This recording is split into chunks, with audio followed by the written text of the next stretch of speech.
Pastor Pam, and we also have our treasurer who will be leading this conversation. Oh my goodness, yes.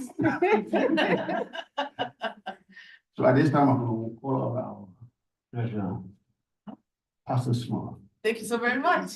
It's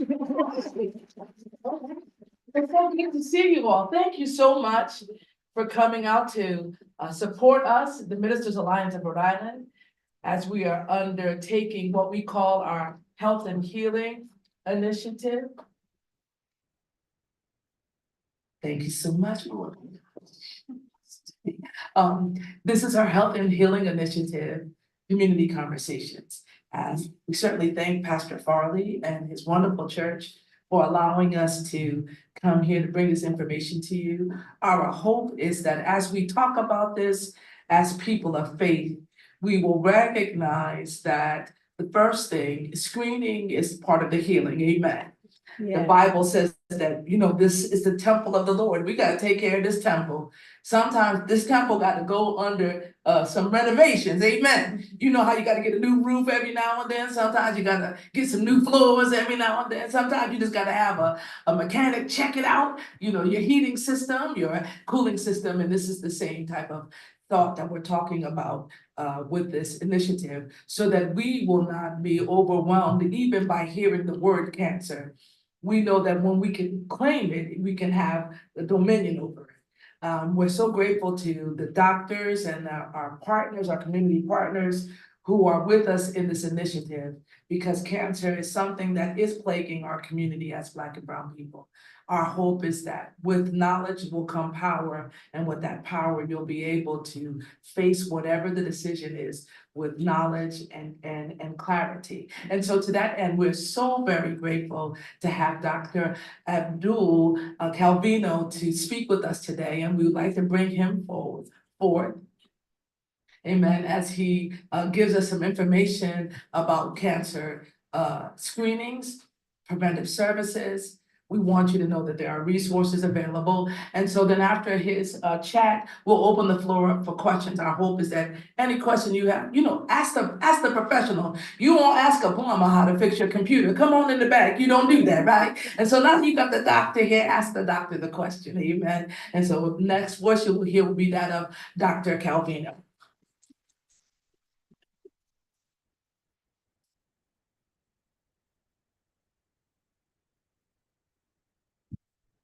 Thank you.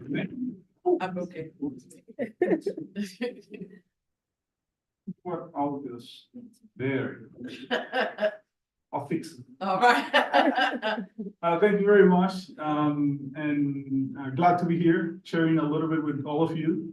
Learning a little bit and sharing what we can do to prevent and to detect cancer a little bit early. But there are a couple of things that are really, really important. And when we talk about cancer, and we'll start the message with, is precisely the people that is here right now, the ones that are affected the most by cancer.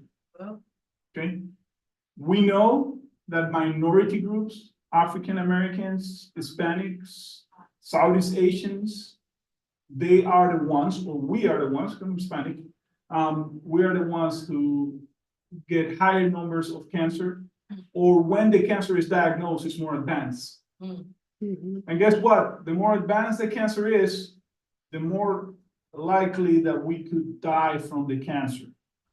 Okay? So I don't want to scare you, but the more advanced it is, the worse it is. So our job is to try to find it early or prevent it. Today, we can talk about any cancer. I'm a surgical oncologist, so I do cancer surgery. So pretty much what I do is that I help with the cancer care, removing that part of the body that has the cancer. There's some other people who do other things, but I do surgery to remove that part. And what we want to do is try to detect it so we can do surgery. If the cancer is too big, it's taking the entire organ or different organs, then we cannot do much. So that's what we're here for. So we can learn a little bit more. How do we prevent that cancer from happening the first time, and how do we, if it happens, because it could, then how do we detect it early? So we can do surgery, we can do different things to cure the cancer. How many here think or feel that if you get cancer, you can get cured? Because some people think, that good. There's a lot of my patients, when we tell them, you have cancer, you might have cancer, they say, stop right there. That's it. I don't want to hear anymore. So why? Because I know that if I have cancer, doc, I'm gonna die. I have 2 kids. I have my mother depends on me, and I don't want to know anything else. I'll feel okay. I'll keep working and then figure it out. But so that's not the reality. The reality is that you can have cancer, and we can take it out, or we can give you treatments, and you can get cured from cancer. Right. But it's easy to get cured if we detect it early. That's right. So that's why we're here. One of the cancers that affect women and men is the colorectal cancer. That's kind of the fancy name we use to talk about cancer of the large intestine. When you eat, food goes from your mouth to your stomach, goes to the small intestine, you absorb all the things you need. Sometimes you absorb the carbohydrates and the fats that get here. We don't want those. But then goes to the large intestine. That organ is the colon. Is what we say the colon in colorectal. Is the large intestine, and the last portion where we store stool. So if you need to go to the bathroom, you're gonna have to wait half an hour or whatever time. The stool gets stored in the rectum. So that's why it's called colorectal, because it's any cancer that happens in the large intestine or in the rectum, which is the last portion. And that's the one we want to talk a little bit more today. 150,000 people die from that cancer in the United States. 1 in every 20. How many people in this room? Maybe 20, 25?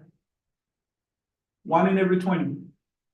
Hopefully we're lucky enough that one is not here. But just to get a perspective, it is possible that in the future someone in this room might develop cancer, at least cancer, colorectal cancer. So it's important. It happens. It's the third most common, the third most deadly cancer. There's some cancer you can get and you don't die from them. Thyroid cancers and other cancers are like less aggressive. Colorectal is not one of them. Yeah, it is aggressive. It's the third most aggressive one. Kills a lot of people. The other one is lung cancer. That's the worst. And you can prevent it because most of the lung cancers come from smoking. So if you smoke, if you have family who smoke, stop, because that's the best way to prevent at least lung cancer.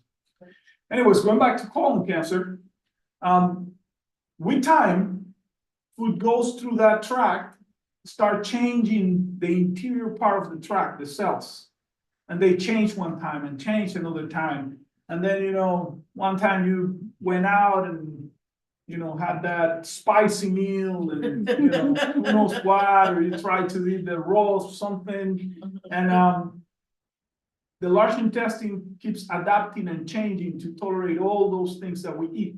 So throughout the years, there might be a point where it changes, but it doesn't change the cells, the inside correctly.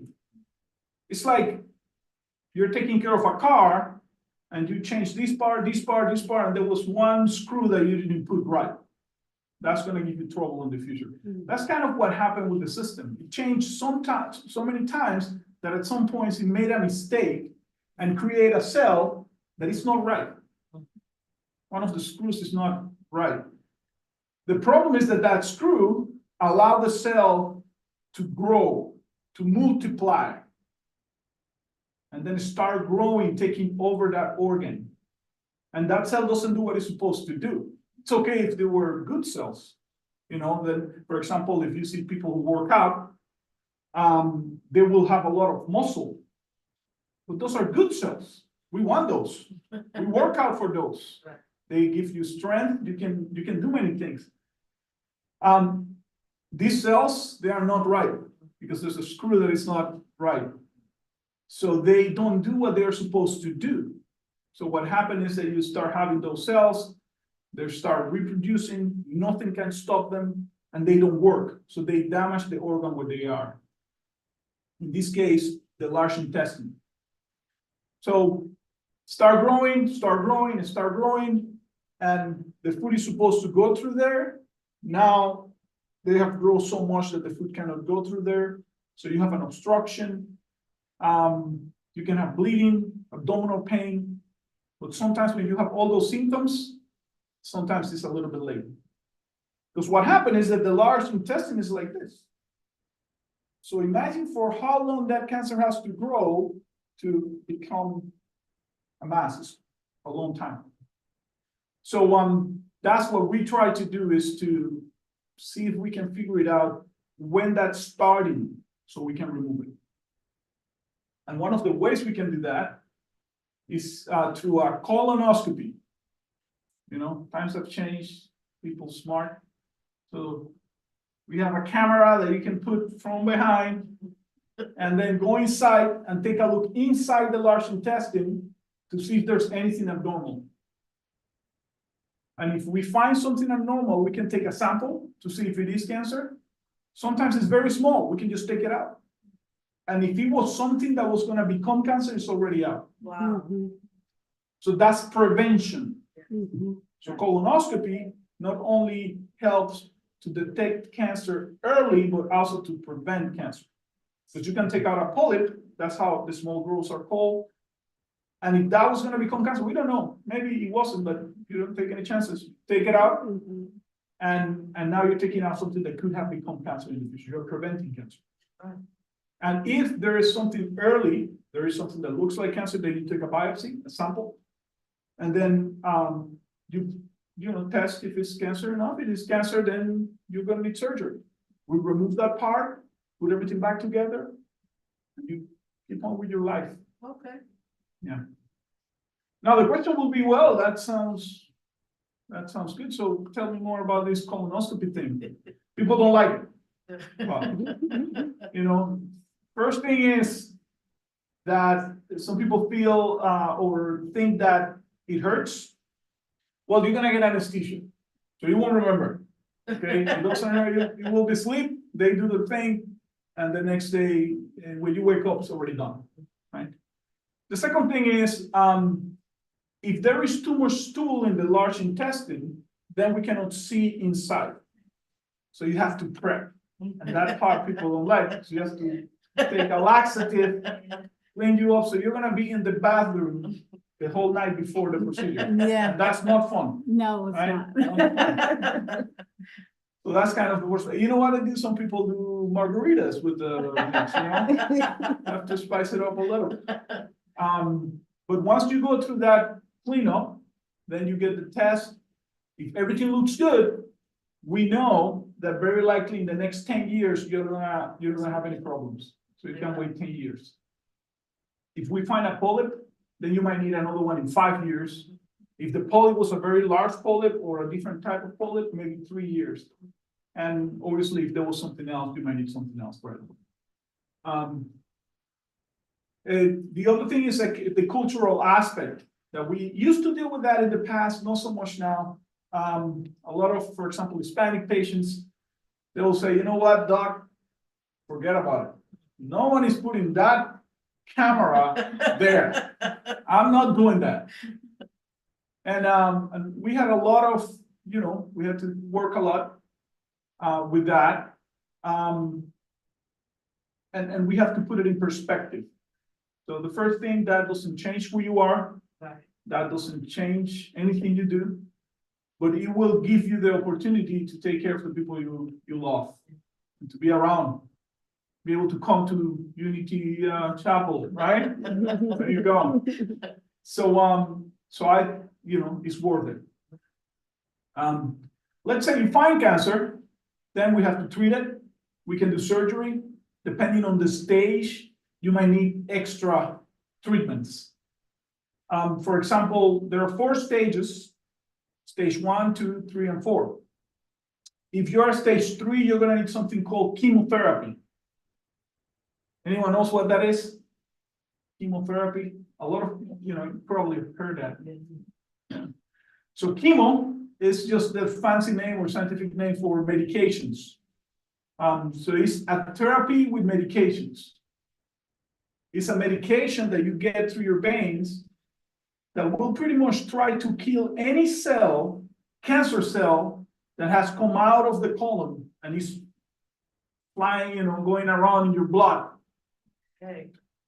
Because it could happen that as a surgeon, I go do a surgery, remove that part of the large intestine that has the cancer, but there were already cells around. So I tell you, you're all good, we remove the cancer completely, and a year later or 2 years later, you have disease or cancer in the same area or in the liver or in the lungs. Because the cancer cells are smart. They know they have to change to go to other organs. So they go to the blood, they stay in the organ, they figure it out how to stay alive there, and then they start growing there.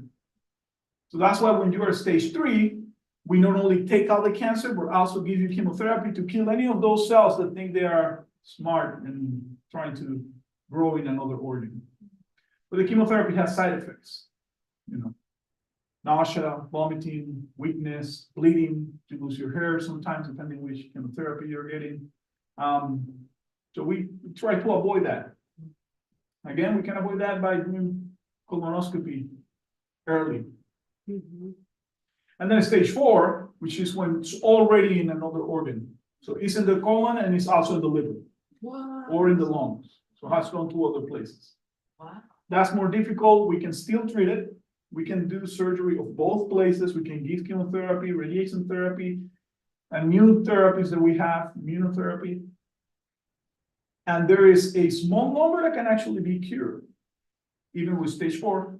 However, it's a very long and painful process that we want to try to avoid if we can. So at what age should we start doing this colonoscopy thing? What do you think? What's that? 45.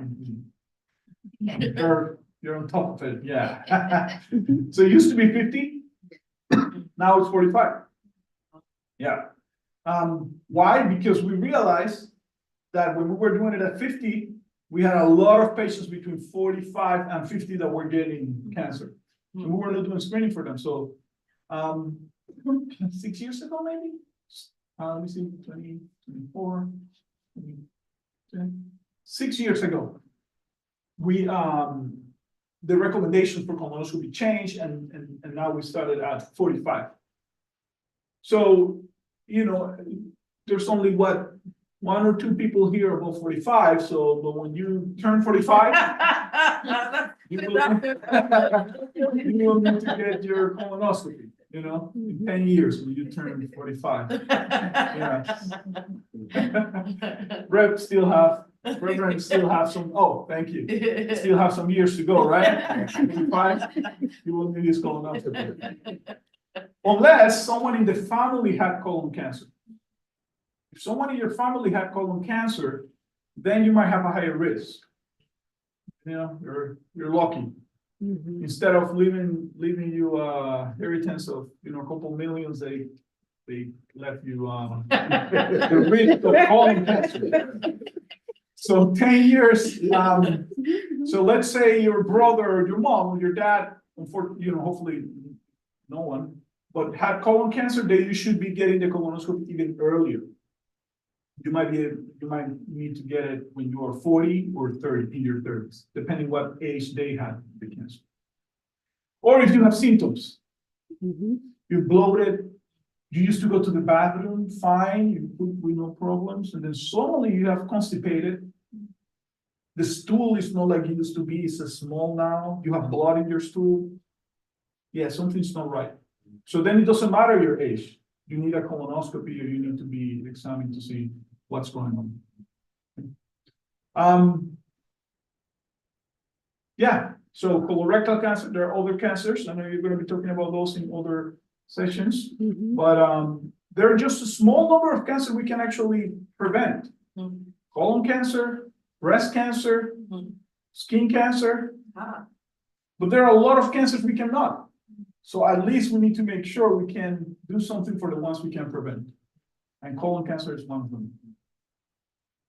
Let's say you don't want to get a colonoscopy, or let's say that, you know, you have some other medical problems and colonoscopy is not really good for you. There are some other tests.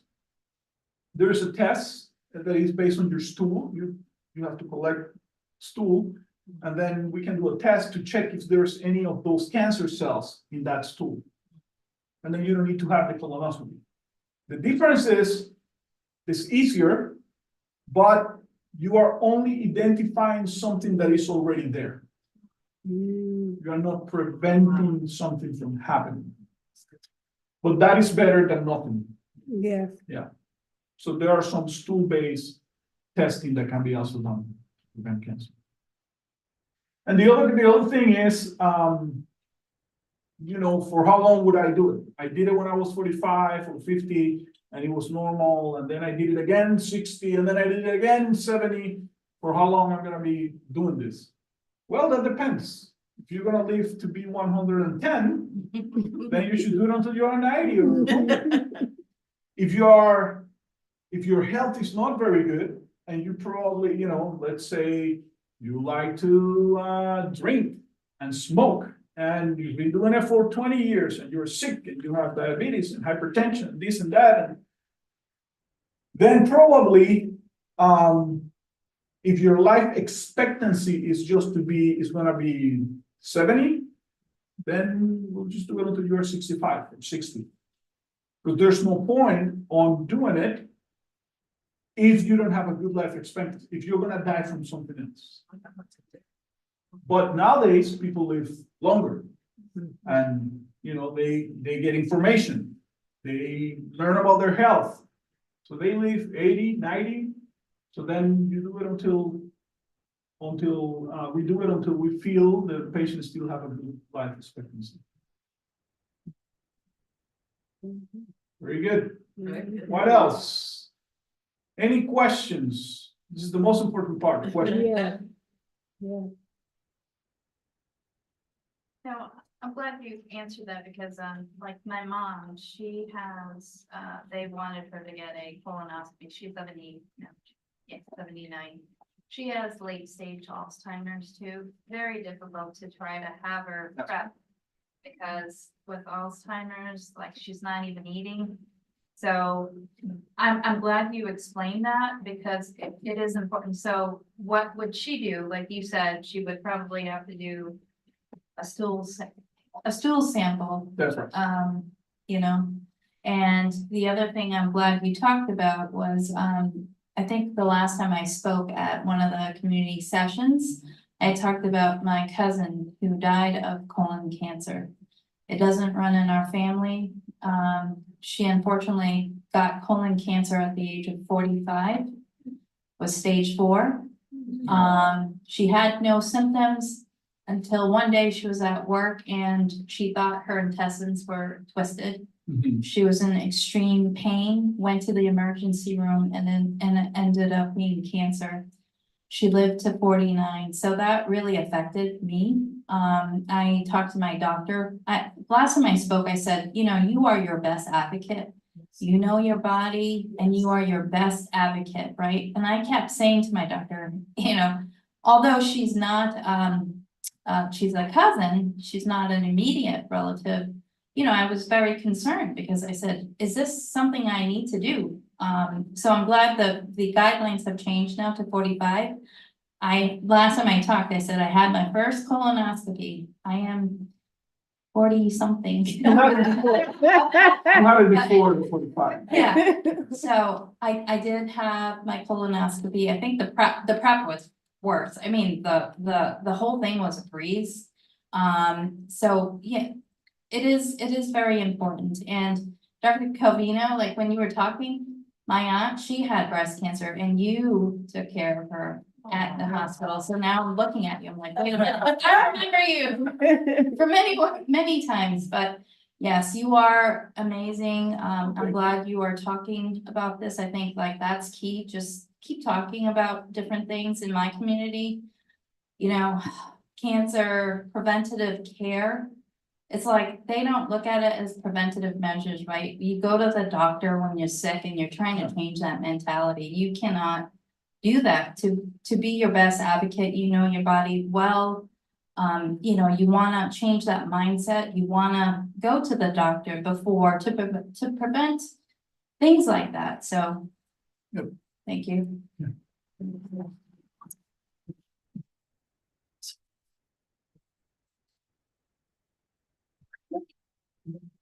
Thank you, Doctor. Thank you for this valuable information. You said that you do the colonoscopy every 10 years. Is it possible to do a colonoscopy and within a couple of years, go back and request one if you feel something's not right? Like she said, you have to be your own advocate. So is it possible to request one, or is there something else that can be done between the 10 years? Yes, that's an excellent question. We do, so something called, what we're talking about is something called a screening colonoscopy, which means you have no symptoms. You feel great, life is good, you know? But then we do the colonoscopy. So it's a screening, it's just to see, to make sure that nothing is. And then there's another thing called diagnostic colonoscopy, which means you having some sort of symptom. I'm bloated, I have blood in my stool, I'm not pooping the same way, I'm having abdominal pain. In those cases, it doesn't matter if you have a screening colonoscopy last year. If you have new symptoms, you could have another colonoscopy. Now, very likely we'll do all the things besides the colonoscopy. Probably do a CT scan of the abdomen, make sure it's not something else besides the large intestine. But yes, you could have a colonoscopy even if you just had one, because in this case it's for a specific symptom, not so much for just a screen. Yeah. My second question is about advocacy, and I would like to hear your view on that. Sometimes the process or just dealing with the insurance and dealing with your doctor can be a barrier to you preventing cancer. Yeah. From what I've seen, I've heard from other people. I took care of a family member who was diagnosed of colonoscopy. And it was very surprising because this person was on top of their appointments and was a health, I would say, fanatic, and they won't eat this and they won't eat that. But like you said, one day they had a stomach pain and they weren't too sure what's going on and went to see the doctor. And the next week, they were diagnosed of colon cancer, and they said it has spread and they have less than a year to live. And that has really bothered me because even to get the treatment, it was a war navigating all the health system. So in that case, how do we advocate? How do we, because if you tell your doctor, and I know you're a doctor, forgive me, but I'm gonna be very honest. You know, this is what's happening to me. And you just write and send you, give you some medicine, give you some tests. What is the best way to make sure that the doctor listens to you? And the way the patient explains the symptoms could be light, but there's something going on. Maybe they explain it for the lack of better words. They don't know how the medical terms. But how, as a patient, how can you make sure that your doctor goes beyond what you are saying to make sure that this doesn't happen. Yes, that's question. also a very good and complex question. So the first thing is, you are completely right, and we are aware that there are multiple barriers to get access to care. First barrier is sometimes, even in Rhode Island, not in other states though. Like Massachusetts, they have universal health. People don't have insurance. They work. They actually make good money. They don't have insurance. Mhm. For whatever reason. They want to spend the money on something else, or they didn't know, but they think, "Oh, I'm young, I don't need anything." So not having insurance is the main barrier first. You have no insurance. The only way you can get care is if you have cash to pay for it, which is very expensive. Or if you go to the ER. There are some centers here in Providence that can provide care, like federal qualified health centers. They get funding to actually provide care for people, patients without insurance. But the problem is that once you enter that system, if you need a colonoscopy, then it becomes a problem, because they can see you. But how do you get them into the colonoscopy with an anesthesiologist that needs to give them sedation, and a gastroenterologist needs to do the colonoscopy in a hospital? Now you're talking about a different ballgame. So insurance is the first barrier. The second barrier usually has to do with education. You might have insurance, but if you don't know that colorectal cancer exists or breast cancer exists, you don't do anything about it. Oh, I have insurance. Yeah, I will use it when I'm sick. So the second part is education, and the third part is cultural. You might, someone who speaks Spanish, or someone who speaks, a different language, doesn't feel comfortable, or someone who's learning the language. What happened? I don't want to talk with the physician. First of all, in many cultures, the doctor is the doctor, so they see him as something, So then I don't want to say anything to the doctor. And if I don't feel comfortable with the language, forget about it. I'm not going to say anything. When I get there, sit down, maybe say I have this and that, and whatever the doctor says and do, that's what I'm going to do. So there is a barrier also with language, and there is a cultural barrier too.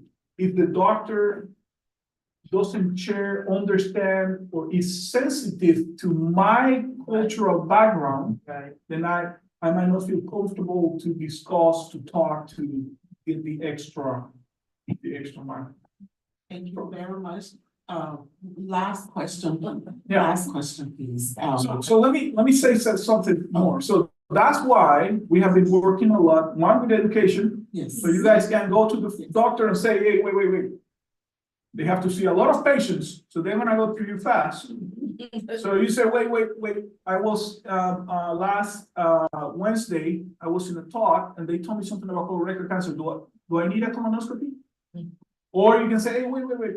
I'm having issues. I have belly pain, and I have this. It's not bad that I need to go to the ER, but should we be doing something about this? If you say that to a doctor, have to be a very, very bad doctor. If it's a okay doctor, he will be like, okay, tell me more about that pain. Okay, let's do this. Let's do a CT scan. Let's explore more. But if for that you need to be like empowered, and to that you need to know. So that's very important to overcome some of those barriers. So the last question is about culture and the language. Because of HIPAA, sometimes it can be a barrier when someone does not speak the language and you want another person to be there.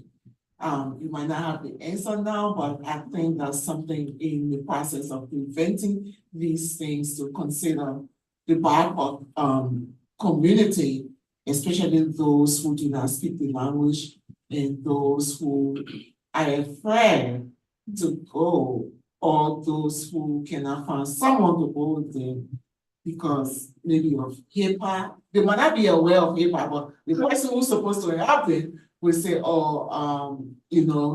it's personal. HIPAA is, So we want to protect your information. For whoever doesn't know what HIPAA means, this just means that, you know, if someone comes to my office, their information is private. But if someone comes to my office with a pastor, which has happened a lot, which is good, and say, look, doc, I brought my pastor here, I'm authorizing him to know everything that is happening, but I want someone here who can help me navigate this. Yeah, that's fine. Perfectly fine, as long as you are giving, authorizing that, that's perfectly fine. And then the pastor can help you and say, well, doc, let me see, ask questions, help you understand, help you coordinate. That happens a lot. So that's a good, actual, very good way to approach the problem if someone doesn't feel comfortable. Or a family member, a daughter. I have a lot of Hispanic patients. When they come by themselves, I tell them next time, bring your daughter. Because I can guarantee you the daughter is gonna, if they are around and they can, the daughter will be there.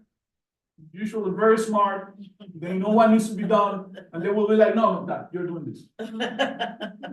Otherwise, sometimes it doesn't happen.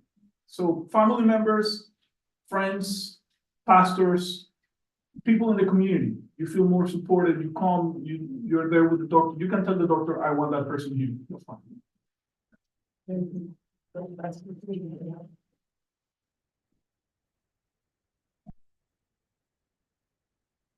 I have a question. I think I have entered late when you were talking. My question is about, the, cancer cell. What are the characteristics of the cancer cell? What it- In the body? Characteristics, the cancer cell. Oh, so you see is colorectal cancer is one of those cancers you cannot see. Right?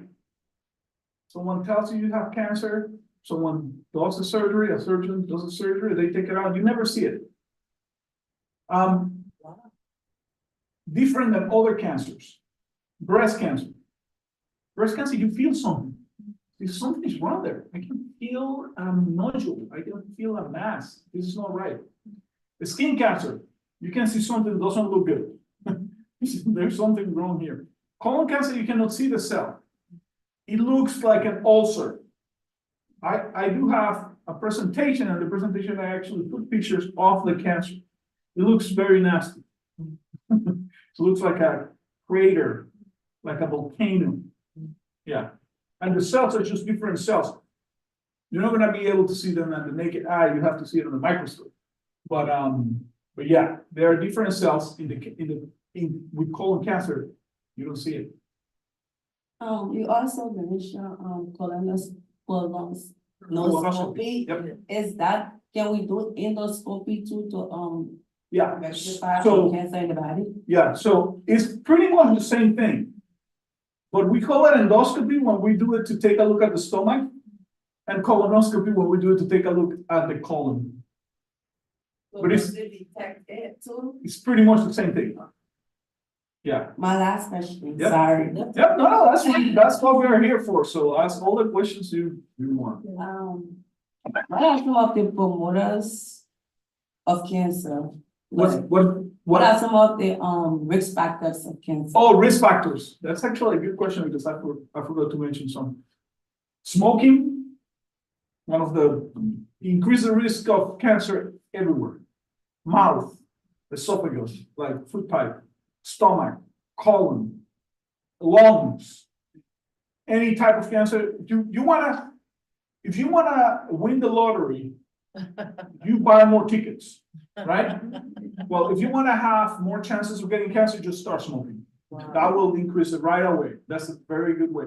So stop smoking is gonna help you a lot if you smoke. When you say smoking, does it include, because now Yeah. you hear people with cannabis and vaping, Yes. and So, does that include Yeah. that too? The- so when we talk about smoking, we usually refer to cigarettes. Cigarettes have nicotine mixed with other chemicals. So that's kind of the worst. The reality is that there are some other ways of, it's not even called smoking, not even vaping, it's only nicotine. Nicotine is not good for you, but the chances or the risk of cancer from those are lower than from cigarettes. That doesn't mean you should do it, Nicotine's not good for you. Right. Can affect your lungs. But the reality is that cigarettes, the way they are made and the chemicals they use, the risk of cancer is way higher. Cannabis. We don't know enough about it yet. But again, it's more natural and it's not being related with a higher incidence of cancer, at least that we know of, the same way cigarettes. Doesn't mean it's wrong, but it's not. Actually, in the past, we used to give a lot of cannabis to our patients. Because it helped with pain and some other things. So remember before that you need to have a medical card? Mhm. Yeah, now you need it. My very last question. I'm learning. When one has been detected, like, oh, you have cancer, and then what next after you have been detected or diagnosed? What Yeah. next? So three things. You might need surgery. You might need surgery so we can remove that part that has the cancer. You might need chemotherapy, which is a medication to kill the cells that might be around in your body already. And sometimes you might need something called radiation therapy. But if we detect it early, you might just need surgery.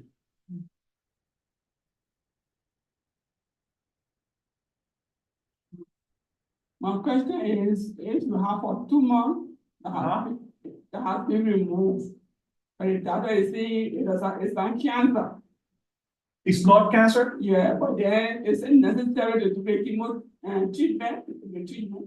Yeah. So we use different words. Sometimes we use the word tumor, sometimes we use the word cancer, we use adenocarcinoma, different words. You could have a tumor that is not cancer. So it's a benign tumor. So if you have a tumor that is not cancer, it's a benign tumor, you just need surgery, you don't need chemotherapy. Sometimes you might have a tumor that is cancer and you don't need chemotherapy either way. It depends on the stage. But yes, we use the word tumor. Sometimes we're talking about cancer, and sometimes, we use different words. But yeah, you can have a tumor removed and don't need treatment. Thank you. So this is a two-part question. Yep. Are you taking new patients? Are you taking new patients, and if not, is there someone that you can work with? Yes, so very good question. Because what I do is more specialized. Most of the time, I see patients when a primary care physician have already seen them. So they get referred to me. But yes, I do take new patients, but usually they come from a primary care physician who refers to me. Patient already had a colonoscopy and they found something and now they need surgery. They send it to me. Yeah. And yes, if that happens, yes. What I would recommend is have a doctor. First of all, check your insurance. Because you don't wanna do anything that you have to or go too far or pay too much. So check your insurance so you can find someone within your network that might work. Try to find someone who you will feel comfortable with, culturally, and then a physician that is close to you, like close to the area where you work or where you live. So those things will make it easier.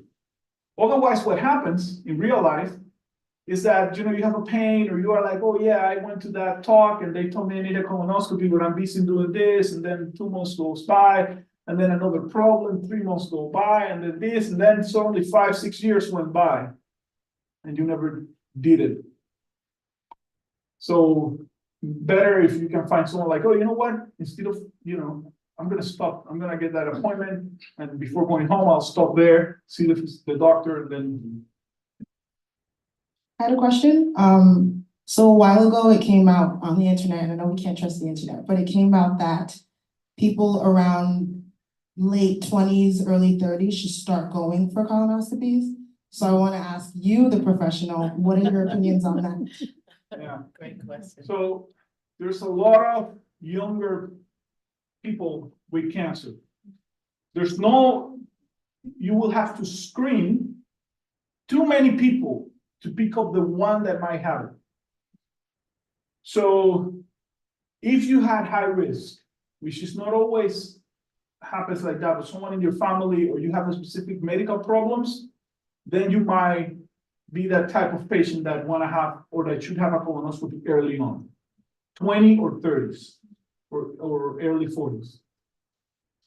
If you don't have any of those, so you are what we call average risk, then you will have it just if you have symptoms, unfortunately.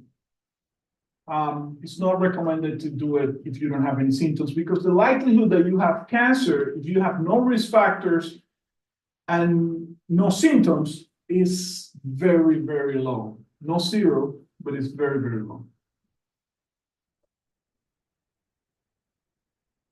The best, isn't the best way to detect that sometimes, but it's blood tests. For certain cancers, but not for colorectal cancer of the large intestine. We have a marker that we can use, but we don't use it to detect. Because it might be, it might not be elevated and you have the cancer. So we don't use it, we don't rely on that.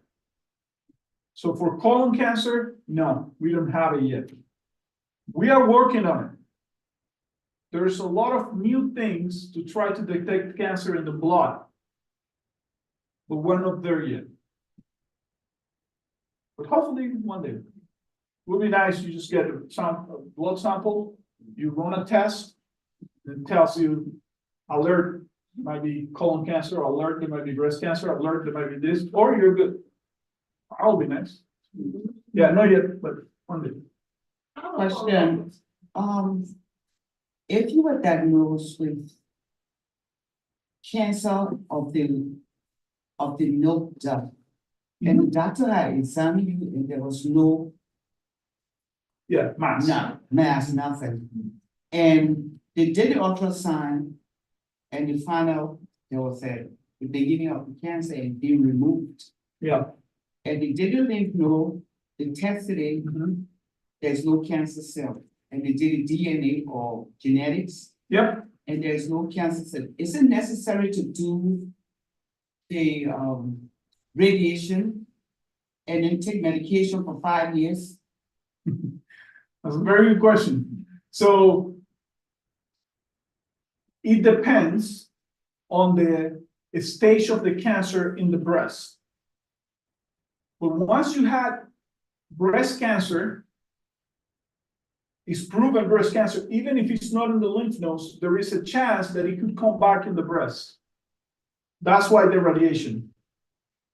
And if that breast cancer is a type of breast cancer that is sensitive to certain hormones, then that's why they recommend the 5 year of the hormone blocking therapy.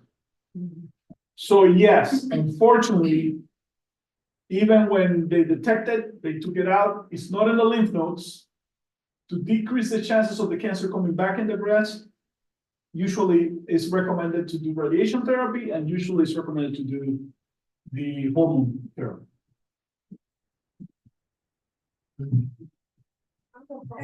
Does mammogram, like a test to diagnose cancer? Yes, breast cancer, yes. Mammogram, that's right.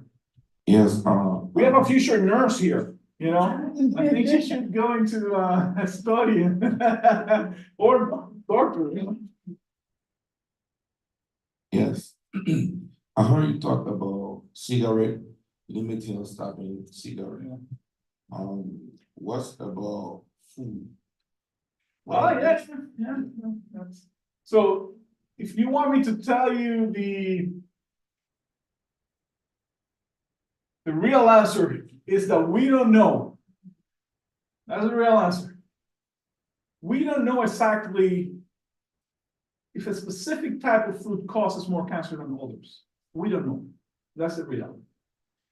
Now, I can tell you that processed foods that have been exposed to chemicals are definitely have a higher risk to cause cancer. or foods that have some sort of infection. Like, for example, in Asia, a lot of patients will have infections, bacteria in their fish, and they eat a lot of raw fish, and then they will have an infection, and that infection can increase your risk of cancer. But if you are eating food that is not processed, or that is not like super high processed, thank you. And there's nothing. Some people say red meat, that you cannot eat red meat because that has been related. You can eat red meat. It's not good. In the past, what happened is that to keep the meat cold, in the past, when we didn't have a freezer, people will put it with salt, you know, to add ice. And then we know that the salt that was used to keep the meat, that salt was what caused cancer. And that's where it started to see like, oh, meat and cancer. But the reality is that, yeah, you can eat meat. Yeah, last question. What can one do to maintain your white blood count or decrease the white blood count? I mean, by itself.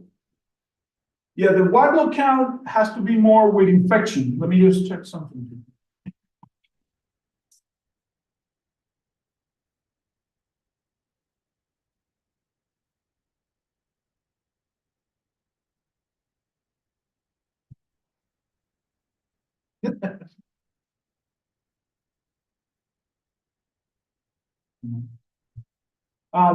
White blood count has more to do with an infection. So sometimes if you have cancer and an infection on top of that, then your white blood count will go up. But if you don't have any infections going on, your white blood count should be normal. There are certain type of cancers that affect the bone marrow. They're called lymphomas or leukemias, will affect the way we produce blood cells. Then you can have a higher white blood count just because of the cancer.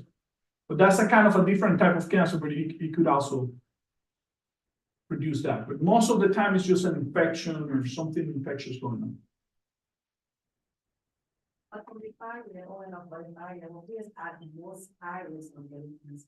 Like not genetics, just. What's that? A younger person and an older. Oh, Who are more risk of getting cancer? yeah. You know what the most important risk factor to get cancer is? Getting old. Yeah. That doesn't mean you cannot have it. There's a lot of cancer you can have when you're young, but getting old is the main risk factor to get cancer, unfortunately. So as we get old, we have to start, you know, worrying about that. Well, we want to thank you because he has to go. So we want to thank Dr. Calvino for all the information that he has given us. It was great, wasn't it? Very informative. Thank you. And we're gonna have more. Yes. And with your pastor, he's going to let you know when they are. And we will let you know when Dr. Now he's our doctor, right? He done became our doctor. But we want to thank you so much for that information. And we're still going to continue with all the other cancers, okay? Thank you, Dr. Thank you. No, it was a pleasure sharing with you. And I'm gonna leave my information, so you can send me an email if you have any questions or anything like that. Feel free to contact me. And yeah, no, I'm happy to share with you. I like it that you had a lot of questions, and that's what we want, and that's what we like. So, and I'll be happy to in the future participate, Kelly. Thank you. Thank you. And since we are talking about the colon cancer, we have a colon cancer survivor. And she is right here on the screen on Zoom. And her name is Loretta Campagnana. I have been she's been a good friend of mine since we were young. But I didn't even know all these years. Her mother and my mother were best friends, and now we're great friends. So we're going to hear from our Loretta. Loretta? Are you on me? Unmute? Unmute.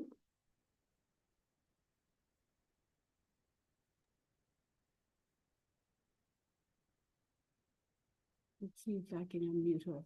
Let me check. No, you're on mute.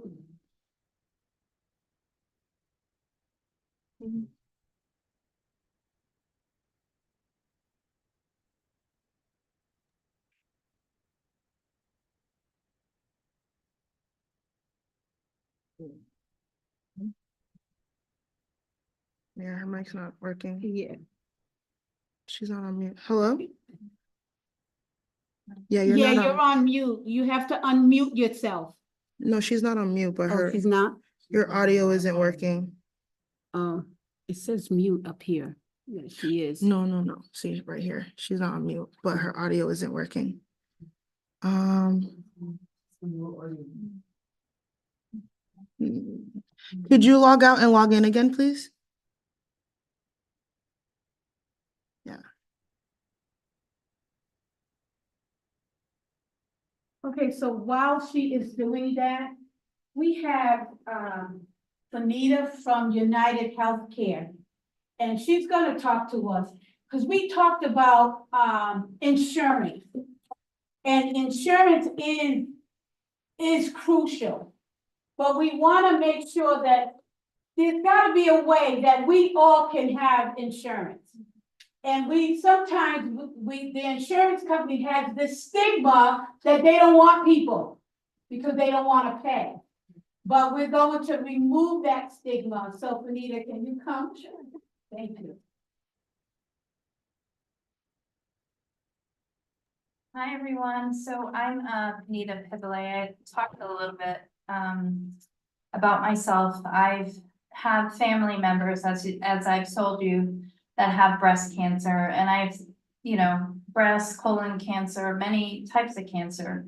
And I've had told you that, you are your best advocate, right? Before I worked for United Healthcare, I used to work for a community-based health center.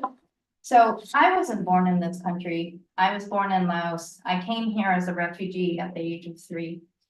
And coming here was very difficult with my family, trying to navigate the system, which is very difficult. So, I wanted to be out there to help the community.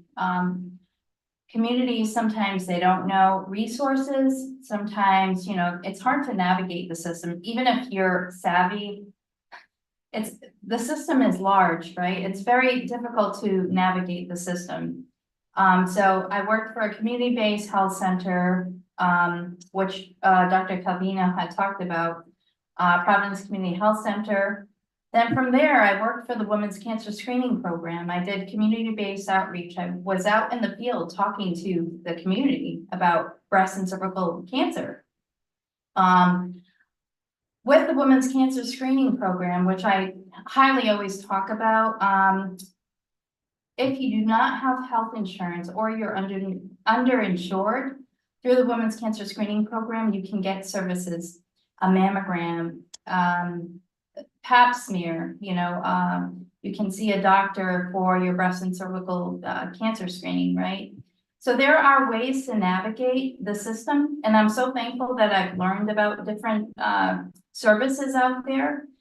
Now I work for United Healthcare, and so, Pastor had said, what does United Healthcare do? I do community outreach. I'm always out in the field. I love to learn about different things, different resources, and I bring that out to the community. How many people in here, if you want to raise your hand, have insurance? Does anyone have United? Okay, great. So there's many of me out there with different health insurance. That's the worst thing. If you don't know how to navigate the system, what to do. Always reach out, reach out to your health insurance carrier. We had talked about barriers, right? Barriers to services. I had a cousin who had the one that I had talked about who passed away from colon cancer. Her sister had breast cancer, developed breast cancer a few years after her other They were twins. The other sister, had breast cancer. She kept going to the doctor. The doctor said, no, there's nothing wrong with you. You already had, a mammogram.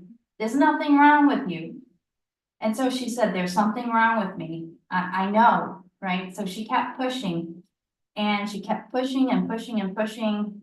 And guess what? She ended up with breast cancer. So, you know, we want to help you navigate the system. If you need assistance or help, please reach out. I will leave my contact information. If you're not with United, you have another insurance carrier, you know, I can help you also, like navigate or refer you to someone that can assist you. On the back of your insurance card, if you don't know, there is always a number, right? There's a 1-800 number in the back of your insurance card, with member services. Please feel free to reach out to the member services because, you know, they are there to assist you and help. And again, you are your best advocate. You know your body better than anyone, right? Do not take no if a doctor says, there's nothing wrong with you. Keep pushing. Keep pushing because you are your best advocate, like the doctor, right? The doctor said. So early detection is key. And I'm here if you want to talk to me at the end of the service. I will be sitting there. So if you want to come and talk to me, I will be here. Thanks. Does anybody have any questions for Anita?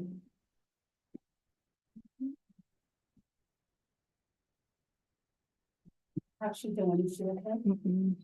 No? No.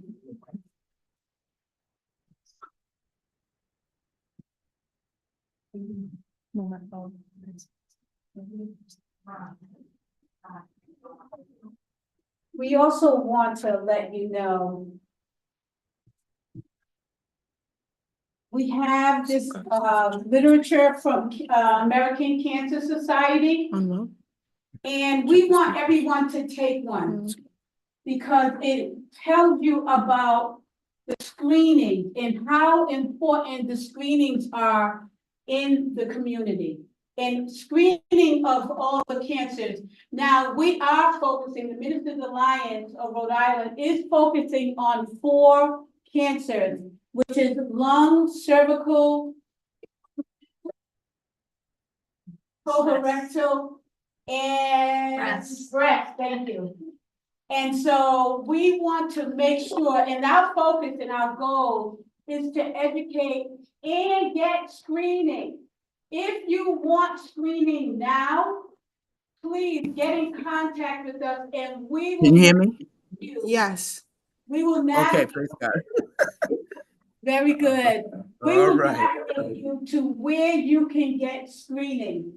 One more thing I would like to let you know about. We talked about family history.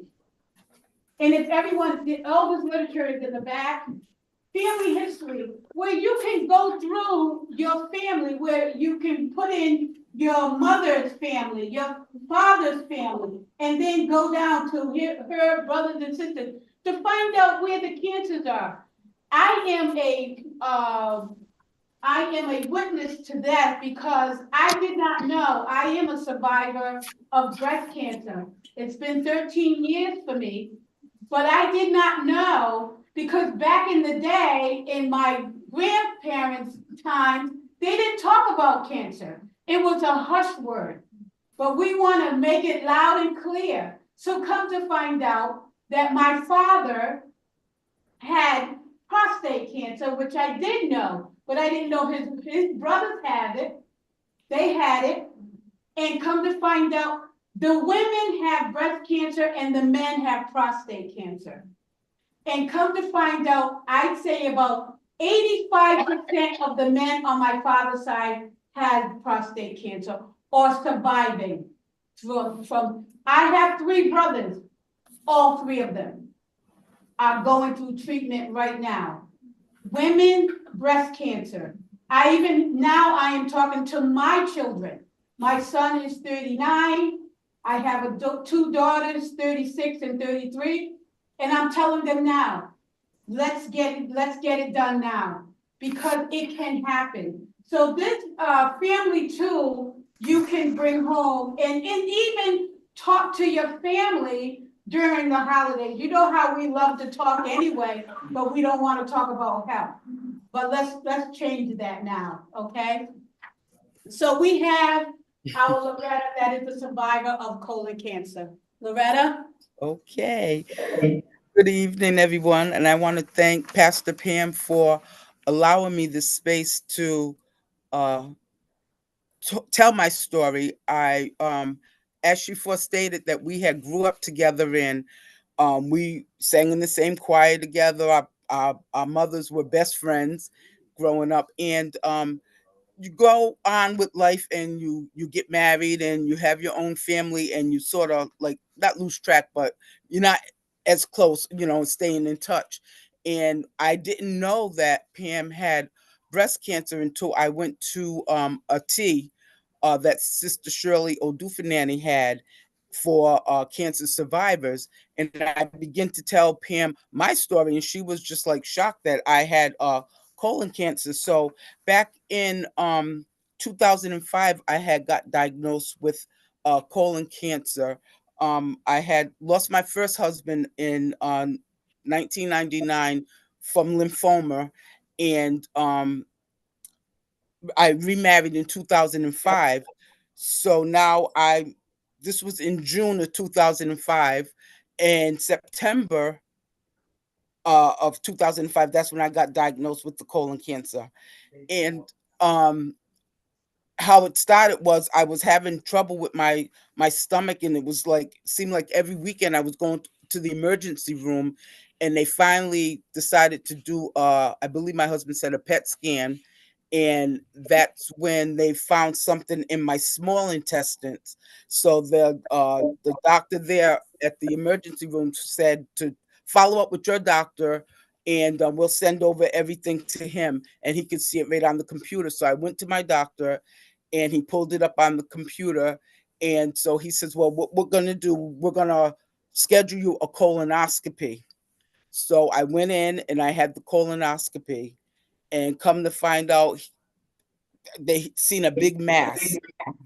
Now, not knowing anything, and come to find out, this is what it was. I had the end of stage 3 going into stage 4 colon cancer. They did chemotherapy. I had extensive chemo for I guess it was like 6 months, I believe it was. I would go to the hospital, and they would I would stay there for like 7 hours, that have the chemo. They would send me home with a pump at night. When that ran out the next morning, I was due to go back to the hospital. So this went on for 6 months. So I had 3 weeks on, then they gave me a week off. And this went, like I said, for 6 months. And so I was 45 at the time when they found it. I am now 64. So I am 19 years in remission. Well, cured. I'm healed. They took out, I believe, my husband said, a foot of my intestines. And so I believe they got everything. I've been going for colonoscopies periodically, and I am still cancer free today. So I am so grateful, for the information. And if I hadn't gone to the prayer breakfast, I wouldn't have known about the Ministers Alliance, and all the things that they were doing. And talking to Sister Shirley, she was telling me there was like different things that getting information out to people. And if I could just share my story and help somebody, maybe somebody is going through the same symptoms that I was going through. Like the doctor was saying earlier, sometimes you don't have any symptoms, but luckily enough that by me going back and forth to the hospital, then they finally did the PET scan and found that something was going on in my intestines. I probably wouldn't be here today, and I'm so grateful just to have the means to go to the doctors and get any information or any treatment that I needed. And I had the best care um, at Miriam Hospital. So I'm just grateful just to be here and being able to see my children grow up. Like I said, like I lost my first husband. My children were small. Now my son, Pam and I, our sons, we were in the hospital at the same time having our first child. So uh, I'm grateful to be able to see my children grow up. And I have two grandchildren, beautiful grandchildren, and I was fortunate enough to be blessed to have gotten remarried, and I thank God for my husband now. I mean, he's been there every step of the way. So I mean, I couldn't have done it without, the support that I had from my family and some of the friends that knew what I was going through at that time. So I'm just grateful just to be here and just to be able to share my story. And I thank you, and I hope that this information that I've shared would spark, somebody, or would help somebody along the way. So thank you so much for this time, Pastor Pam. Thank you. Does anybody have any questions for Loretta? All right, thank you so much, Loretta. We appreciate it. And she's gonna be, oh, you have a question, okay? Hold on, so that you can hear her. I would like to know what ran through your mind when you were diagnosed as a cancer patient. That is so funny because I don't know. The first thing I was like, oh, I have two children that need me, that their biological father is gone. And I don't know, I just, when you find out that you have cancer, or you get any kind of bad news, the first thing you're like, oh, it's a death sentence. And but I don't know, like I had such a peace, I think it was just the peace of God that was on me. Even when I had went in to tell the people at my job, I had to tell my boss first, and then she got all the girls in my section in her office, and I was sitting at her desk, and like all the girls, they were like crying, and I'm like, oh, I said, I'm passing out tissues to them and telling them, look, I believe in God, and I know God as a healer, and I believe that He is going to bring me through this. I says, don't stop crying and thinking that I'm gonna die. I says, because I'm praying to God, that the God that I serve, and the God that I know He's a healer, and that's all that's what I stood on. And as I'm passing out tissues to them, and I'm consoling them and telling them, don't worry about it. I said, when I stop crying, then you can stop crying. But right now, I just feel the peace of God, and I know that I had a lot of people pulling for me. I had a lot of people praying. I believe in the power of prayer. I know what God can do. So I just had that peace. I had the peace of God. I had the peace of God. Thank you very much. And we thank God that, God has given you that. Yes, but then my next question to you is, because sometimes it's really hard to deliver such message to your family. So I want to believe your kids were very young at the time. Yes. I'm trying to figure out, how did you get it out to your kids?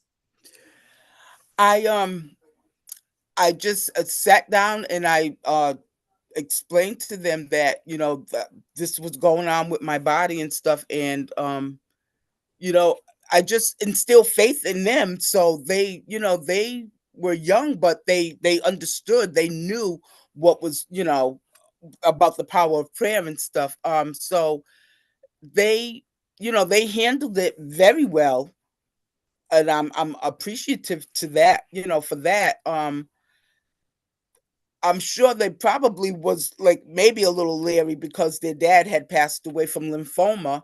And when you hear the word cancer, like, but, we held on to our faith, and we prayed, and we knew that God was going to take us through. So, I thank God for, you know, them being as strong as they were. I don't know, they never really showed me that they were afraid, but I'm sure in the back of their mind, they probably was a little, you know, shaken. You know, my dad's not here, you know, and now, you know, God, you know, my mom has cancer, like, you know, so, but with my new husband, he he's, you know, we all, you know, went to church together, so we knew the power of prayer.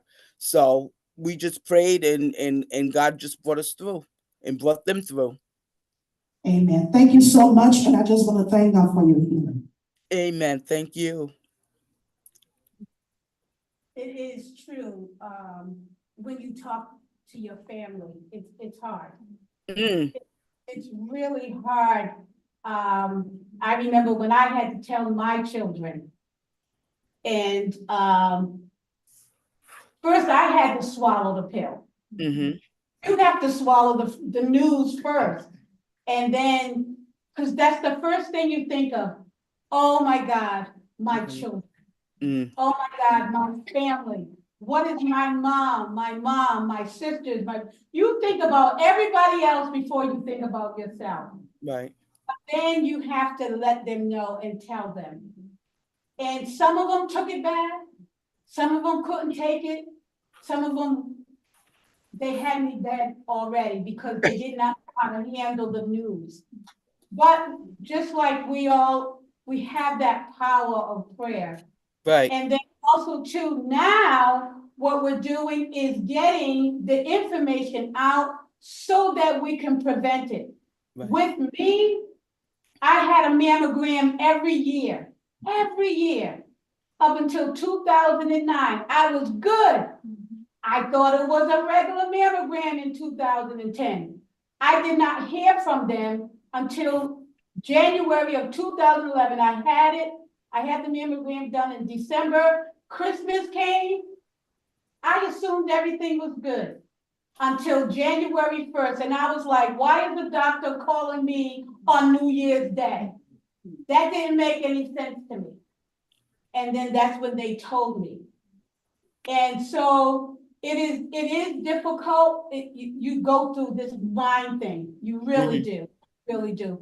But, you know, I just thank God that I did have a mammogram every year, and what made them call is because my mammogram was 2010 was different from 2009. So we have to have these screenings, even if it has to be every year, let it be. Let it be every year so that you can know the difference. All right, yes. Since we have two survivors of cancer, can you speak to the behavior in our community where people consider cancer as a shameful illness, and it has caused a lot of problems. It has. People and you're are right. diagnosed of cancer and you don't want to talk about it, and the longer you wait. That's right. And you're right. And this is why we're having this, because we need to get rid of this stigma. We need to get rid of this and say, and we have to remember too, that now the technology and medicine is so advanced, compared to 10, 15 years ago. So this is why our goal is to educate our people and letting everyone know it's not a taboo. We can fight this. We can fight this for our families and for our loved ones. So you're right. This is why I'm saying we need to talk about it more. Because you know what? A lot of people also go through symptoms and they are silent. And they won't say anything until it's too late. And then you see them. Sometimes we have to look at our family members, see how they're walking. Are they walking bent? Or do they have like their face? Look at their face. Some of them are in pain, are not saying anything. And we need to ask, are you okay?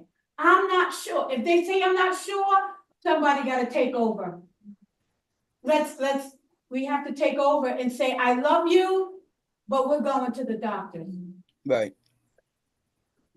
What do you want to say, Loretta?